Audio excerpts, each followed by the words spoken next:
이 국장님. 네. 이번에 한동훈 비대위원장이 네. 윤석열 대통령과의 이번 충돌을 빚는 과정에서 네. 어느 언론 보도를 보니까 원래 한동훈 비대위원장은 장관 시절에는 인파이터 아니었습니까? 아, 그렇죠. 네, 인파이터였는데 이번은 아웃복싱을 잘하면서 결정적인 때 득점을 팍팍 해내더라. 네. 뭐 이렇게 평가를 했네요. 그렇죠. 사실 한동훈 위원장이 정치에 뛰어든 게 그래봤자 한 달, 그렇죠. 한 달 남짓이에요. 예, 한 달도 아직 안 됐습니다. 안 됐을 정식 거예요. 비대위원장 된 그리고 게.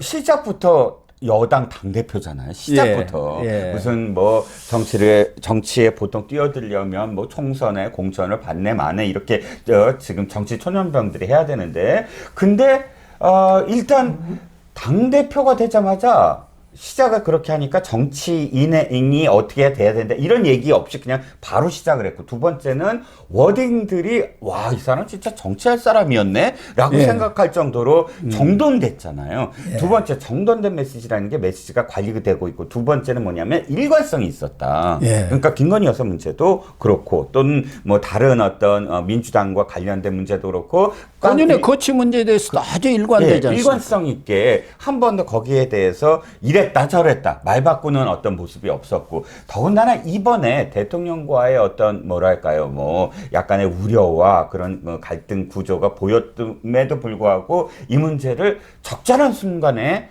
대통령님을 내가 지금까지 존중해왔다. 존경한다. 존경하고 존중해왔고 그건 당연히 그래야만 한다라는 이야기를 함으로써 또 이 전체적인 어떤 흐름을 계속 안정적으로 유지하게 만드는. 근데 사실 이 말씀 왜 드리냐면 최근에 이 여당의 갈등이든 아니면 민주당 모습을 보든 말 한마디가 사실 삐거덕 거리면서 뭐 언론에서 뭐 그 표현 하나가 갖고 완전히 뒤집어지는 적이 한두 번이 아니잖아요. 그런데 지금 한동훈 위원장에 보면 말씀하셨듯이 막 싸우는 그런 사람만이 아니라 적절히 상황을 통제하고 관리하는 그런 능력이 있구나라고 보여지는 일단의 대목들이 있었다는 겁니다. 치고 빠지기를 아주 잘하는 것 같아요. 이관섭 비서실장하고는 뭐 무슨 소리냐 이러시면 안 됩니다. 그 대통령 뜻입니까 해가지고 사태 문제에 대해서 딱 거부를 한 거 아닙니까? 그러나 마침 서천 그 화재 현장 야당에서는 그것 가지고 또 정치쇼 하냐고 또 비난을 하고 있습니다만 어쨌든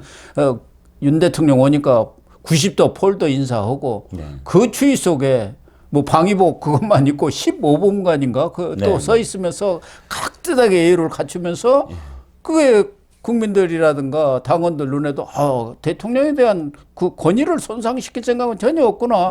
대통령의 권위와 체면을 완전히 세워주네. 보통 사람 아니네. 그걸 보여준 거 아닙니까? 치고 빠지게 하는 거죠. 그 이준석과는 좀 다르죠. 이준석은 그냥 싸우기만 해. 내가 이 옷을 입게 만들어주면 뭐 비단 주머니 3개를 하고 같이 가서 뭐 지하철 앞에서 이렇게 하면 뭐 지지율이 어떻게 오르고 이렇게 조종하고 조롱을 해오지 않았습니까? 그거 뭐 사실 비교되는 어떤 대목이죠.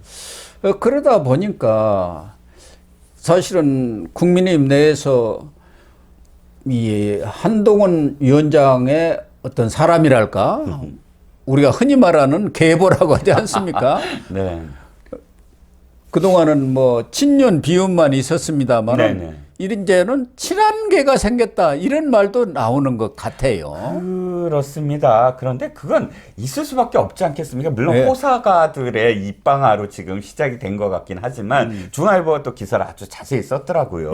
당시에 어쨌든 저도 장동혁 이 사무총장이죠. 장동혁 총장이 적극적으로 나서서 이용 의원의 그 행태도 잘못됐다라고 이야기를 하고 KBS에 나가가지고 선을 그어주고 반박을 했지 않습니까? 반박을 하고 또 실제로 이용 의원이 올렸을 때 그것을 동조하는 의원이 없었대요. 굉장히 했다고 하더군요. 나중에 아무도 들어봤더니 없었잖아. 그 뒤에 두 사람. 예, 나중에 김영선 의원이 5선이고 예, 예. 그분도 조금 공천이 불안했는지 어쨌든 네, 그러다 보니까 어쨌든 장동영 의원이 제일 먼저 꼽히는 거고 김경률 뭐 비대위원도 꼽히고 하는데 그래서 자경률 우동혁이라고 그러는 것 같아요. 그렇죠.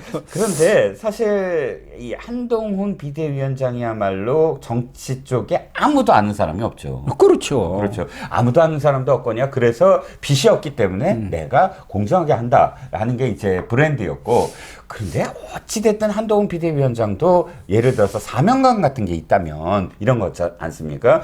이번에 분명히 총선에서 이겨야 되고, 총선에서 이기려면 지금까지 기득권을 갖고 있었던 그런 세력들이 나눠 갖기식 공천을 해서는 큰일 난다. 그러니까 지금 새로운 사람들을 해야 되고 새로운 사람들이 공정하게 진입할 수 있게 해야 된다. 이런 원칙 속에서 계속 가져간다면 그러면 당연히 저항이 생기잖아요. 예. 저는 이번 충돌도 어느 정도는 대통령과 비대위원장의 충돌이 아니라 왜요? 불안한 친윤들이나 불안한 기득권 세력들. 친윤들의 반란, 이간질이라고 보는 게 사실은 그 밑바닥에 깔려 있는 거 아니겠습니까? 그렇죠. 불안한 중진들 뭐 이런 이번을 기화로 해서 한동훈 비대위원장을 흔들어 보자라는 그런 것이 길을 많이 좀 죽여놓자. 작용을 했고요. 그걸 작용을 하다 보니까 어쨌든 한동훈 비대위원장이 흔들리면 안 된다는 생각을 가진 당 내외 인사들이 바로바로 또 대응도 해주고 그러다 보니까 그 인사들을 친한계라고 지금 그룹핑에서 부르는 뭐 그게 사실이다 실체다 이런 거보다는 그 흐름들 속에서 나온 그런 기사가 아니냐라는 겁니다. 그런데 충돌 과정에서 직접적으로 이렇게 의원들이 한동훈 위원장의 입장을 지지하는 사람들이 나왔단 말이에요. 네. 물론 한동훈 위원장이 직접 영입한 이상민 의원은 말할 것도 없고 태영호 의원 그리고 우리 사무실이 있는 지역에 유경준 유경준 의원 유경준 의원 그리고 이 뭐 개라고 할 수 없지만은 안철수 의원도 이 사과가 필요하다는 얘기를 거듭하고 있는 그런 상황이란 말이에요. 예, 한동훈 의원 편에 섰고요. 또 그다음에 또 불출마를 선언한 김웅 의원 뭐 이런 사람들도 그러니까 수도권 중심의 의원들이 이번에 한동훈 위원장 편에 섰다고 볼 수가 있죠. 워낙 수도권에서는 민심이 뭐 이게 뻔한데 왜 저러나 그런 것 아니겠습니까? 그렇죠. 잘못하다가는 만약 한동훈 위원장이 사퇴로는 그런 사태가 빚으면 수도권 전멸 아닙니까? 수도권만이 아니라 영남만 사는 거예요. 영남만 사는 거죠. 전국적으로 그냥 뭐 망하는 거죠. 그러다 보니까 언론에서도 이제 한동훈 위원장과의 친소관계를 따져갖고 친한계가 부상하고 있다. 자경률, 우동형 이런 말까지 나오는데 김경률 비대위원과는 상당히 오래전부터 이렇게 친분 관계를 갖고 있었던 모양이죠. 네, 뭐 회계와 관련돼서 또 전문가이기도 하고 또 한동훈 비대위원장도 워낙에 금융 쪽 특수통이잖아요. 금융 쪽에 있어서는 거의 전문가 수준이라고 해요. 회계, 그러니까 그때 왜 SK 관련돼서 처음에 이 중앙지검에 들어가자마자 SK가 비자금을 100억을 뭐 조성했다 안 했다 그거 갖고 다 술 먹으러 갔는데 말진 검사가 회계장부 들여다보면서 한 며칠을 회계장부 들여다보면서 딱 발견한 거예요. 불법 정치 자금을. 그러니까 그때 위에 있던 검사들이 또 이렇게 칭찬한 거죠. 이인규 검사 같은 검사들이 야, 너 회계 장부 볼 줄 아네? 이렇게 칭찬을 할 정도로 사실은 그런 능력이 있었던 사람이고 그러다 보니까 아마도 이 김경률 회계사하고의 통하는 데가 분명히 있었겠죠. 그렇습니다. 지금 윤 대통령과 한 위원장 간의 명품백 이 논란이랄까 이 갈등은 어느 정도 봉화 국면에 들어갔습니다만은 이제 결국은 제2라운드 문제는 공천 아니겠습니까? 그렇죠. 결국 이번의 경우도 겉으로 드러낸 명분은 사천 논란 아니었습니까? 그렇죠. 이 부분에 대해서는 대통령실에서도 이해를 한 것 아니겠습니까? 나 혼자 온 게 아니다. 원희룡 전 장관도 마찬가지고 김경률 비대위원도 그렇게 하도록 이렇게 다 합의가 된 거니까 그게 어떻게 사천이라고 할 수가 있느냐. 예. 또 그 지역은 험지에 갖고 나가라는 사람이 없다는 것 아닙니까? 나가려고 여러 사람 권유를 했는데도 아무도 안 온다는 지역인데 그걸 사천이라고 하기는 좀 그런데 이제 본격적으로 공천에 들어가면은 네네. 정말 치열한 싸움이 붙는 거 아닙니까? 그런데 벌써 나오는 얘기는 장동혁 사무총장과 이분은 이제 이 한동훈 위원장 사람 아닙니까? 아, 네. 그리고 친윤의 이철규 네. 전 사무총장이죠. 지금 네네. 인재영입위원장입니다만은 네, 간에 기싸움이 만만치 않다는 소리가 벌써 나오고 있고 네. 이철규 인재영입위원장이 한동훈 비대위원장 사무실을 자주 찾아오니까 한 위원장이 너무 자주 찾아오지 마세요. 그러다 보면은 네네. 자꾸 말이, 용산 오더를 받는다는 그런 말이 나올 것 아닙니까? 그것도 일종의 견제 아닙니까? 그렇죠. 벌써 견제가 시작됐다고 봐야 하는 거 아닙니까? 그렇죠. 여기가 제2라운드 싸움이고 여기서 재점화할 가능성이 있다. 이런 관측들이 나오네요. 예, 두 가지예요. 하나는 대통령의 입장에서 그냥 한번 이해를 해보면 대통령도 사실 그 빚진 게 없는 사람이긴 하지만 그러나 이번에 대선을 하면서 사실 많은 또 도움을 받지 않았겠습니까? 종교계는 종교계대로 또 도움을 받은 사람들도 그렇죠. 있고 이런 상황들 속에서 대통령의 권력은 사실 자리거든요. 자리죠. 자리죠. 그런데 자리를 지금 거의 아직도 문재인 시절에 이 알박기한 그런 사람들도 많고 또 공천에 그러다 보니까 이제 공천에 좀 부탁을 하고 뭐 하는 것 자기가 뭐 그거 다 들어줄 수는 없지만 그럼에도 불구하고 이철규 인재영입위원장을 이철규를 인재영입위원장이 한 것도 어쨌든 그런 문제들을 잘 좀 교통 정리를 그래서 또 비대위원으로 딱 이 인재영입위원장으로 했는데 지금 그 한동훈 비대위원장이 내가 인재영입위원장을 함께 하겠다라고 나서서 자신이 직접 사람들을 막 찾아다니고 챙기고 하잖아요. 그러다 보니까 기존의 인재영입위원장으로 이철규 영입위원장이 이렇게 챙겨놓고 이렇게 쫙 했던 사람들을 어떻게든 또 그렇죠. 소화를 해야 하는데. 소화를 해야 되는데 한동훈 비대위원장이 아유 일단 알겠습니다. 너무 자주 오지 마세요 해버리면 갑갑하잖아요. 그렇죠. 그 명단 갖다 놓고 나가세요. 그러면 참 이게 되는 건지 안 되는 그렇죠. 건지 그럴 수도 있고 예. 지금 비대위원을 여러 논란 속에도 불구하고 이철규를 집어넣은 것은 네네. 거기 비대위 가서 공천에서 관철을 해라. 네네. 용산의 뜻을 뭐 그런 뜻도 있는 것 아니겠습니까? 그렇죠. 그중에는 이제 특히 친윤 주류 세력들이 우리 좀 살려줘야 해요. 당신이 거기 들어가서 그 얘기인데 그렇죠. 지금 자꾸 견제를 하고 김경률 쪽에다가 힘을 실어주니까 아무래도 용산이라든가 친윤 쪽에서는 이탈갑지가 않은 상황이 벌어지고 있는데 우선 용산 참모들만도 35명. 네. 그리고 장차관급만도 17명이 출사표, 그렇죠. 52명이 출사표를 던졌고 그중에서 현역 의원들하고 붙는 지역이 예. 지금 국민의힘 그게 20여 곳이 넘는 그런 상황인 게 그걸 어떻게 교통 정리하느냐. 그게 이제 핵심이겠죠. 네, 그게 아마 큰 관문입니다. 정치 시험입니다. 4년 전에 한번 돌아보면 똑같은 케이스가 더불어민주당에 있었어요. 문재인 시절에.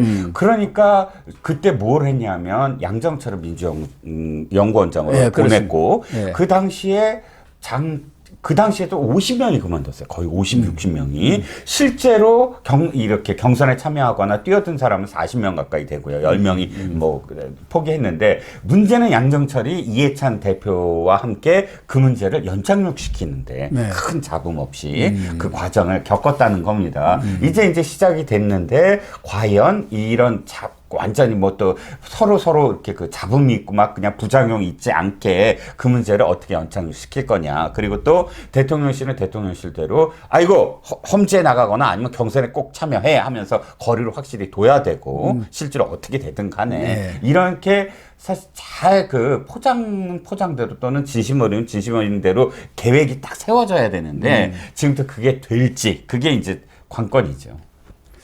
그래서 이 공천 과정에서도 과거에도 늘 선거에서 진 것은 공천 파열음 아니었습니까? 아, 그렇죠. 그게 예. 나오면은 총선 끝나버리는 거예요. 그렇습니다. 우리 국민들은 그 싸우는 거 싫어합니다. 그렇게 그냥 막 이전 두고 하는 거. 네. 그렇기 때문에 이번에 어떻게 보면은 쓴 약을 한번 강서에서 먹었고 이번에 또 먹었단 말이에요. 네네. 그것을 바탕으로 해서 이 공천 잡음을 최소화시킬 수 있도록 네. 정말 장동혁과 이철규가 네. 물밑에서 잘 조율을 해가지고 그렇죠. 공천을 스무스리하게 그렇죠. 이게 해내느냐. 네. 이게 어떻게 보면은 윤석열 대통령과 한동훈의 정치력을 마지막 시험하는 그런 무대가 될 겁니다. 그 그렇죠. 결과에 따라서 총선의 어떤 승부도 좌우되지 않겠느냐 그런 생각도 들어요. 그렇죠. 저는 어쨌든 뭐 저는 양정철을 별로 안 좋아하지만 양정철이 참 잘한 것 같아요. 사람들 전부 다 만나고 이해찬 대표를 또 설득도 하고 하면서 그 중에 최대 19명인가가 당선이 됐거든요. 예. 더군다나 이번에 이제 전략공천 지역만도 한 50여 곳이 지금 나와 있지 않습니까?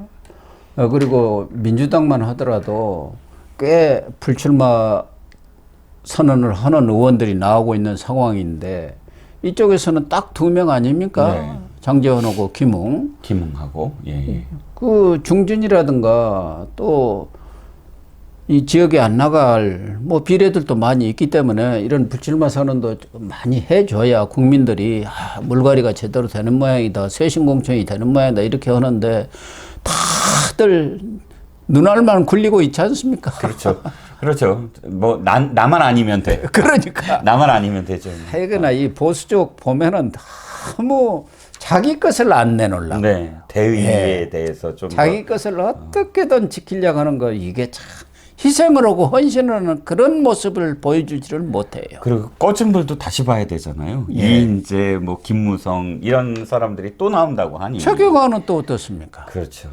그런 사람들이 나와가지고 공천 안 주면 또 무소속으로 나가겠다 이렇게 엄포까지 놓고 있는 그런 상황 아니겠습니까? 그렇습니다. 그 당과 관련돼서 최소한 대표도 하거나 혹은 원내대표를 하거나 당 지도부로서 어떤 책임도 져야 되고 또 누릴 거 누렸다고 한다면 지금 그 연배와 그 선수라면 고문이라든지 자문으로서 당에 어떤 정말 영향을 미칠 생각을 해야지 여기서 또 다시 나와서 자기가 뭐 5선이건 6선이건 또 뭘 해보겠다라고 하면 추해 보이죠. 전 그렇게 생각합니다. 든든한 그런 울타리 역할을 네. 해줘야 하는데 자기들이 또 선수로 뛰겠다고 아무리 노익장도 좋지만 이건 탐욕 아닙니까? 그렇습니다. 노욕이죠. 네네. 예. 21대 총선을 참 망친 장본인 중에 장본인들이 또 나선다니까 걱정입니다. 참 안타깝습니다.